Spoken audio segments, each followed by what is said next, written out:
நேத்திக்கு காலையிலேருந்து ஈவினிங் வரைக்கும் கொஞ்சம் வெளியே சுற்றிட்டே இருக்கிற மாதிரி வேலை இருந்தது. ஸோ ஈவினிங் ஒரு 4 மணிக்கு வீட்டுக்கு வந்ததுக்கப்புறமா தான் லஞ்சே சாப்பிட்டோம். கொஞ்ச நேரம் ரிலாக்ஸ் பண்ணுறதுக்காக யூடியூப் சேனல்ஸ் எல்லாம் பார்த்துட்டு ஒரு 5 மணிக்கு மேலே கிச்சனுக்கு க்ளீன் பண்ணலாம் அப்படின்னு வந்தேன். எனக்கு வெசல்ஸ் வாஷ் பண்ணுற வேலை பெருசாக கிடையாது. அதனால கேஸ் ஸ்டவ் மட்டும் காலையில் சமைக்கும்போது நமக்கு கொஞ்சம் டஸ்ட் ஆகும் பார்த்தீங்களா, அதெல்லாம் க்ளீன் பண்ணிவிட்டு பாத்திரம் எல்லாமே வந்து எடுத்து வச்சுட்டேன்.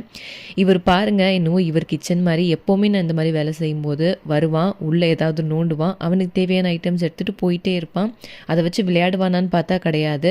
சோஃபா கடியில், பெட்டு கடியில், எல்லாத்து கடியிலும் தூக்கி போட்டுருவார். இவனாலே பாதி ஸ்பூன்ஸ் காணாமல் போயிடுச்சு எனக்கு. ஒருவர் டோன்ட் மைண்ட், எங்கள் வீட்டில் எப்போவுமே முக்கால்வாசி நேரம் அவர் ஃப்ரீ பேர்டாக தான் சுற்றுவார். அதை கொடுத்து விட்டுருந்த ஊறுகாவை கிளாஸ் ஜாடியில் வந்து மாற்றி வச்சிடலாம் அப்படின்ட்டு இதுக்குன்னு தனியாக ஒன்று வாஷ் பண்ணி வச்சுருந்தேன் அன்றைக்கி ஈவினிங்கு.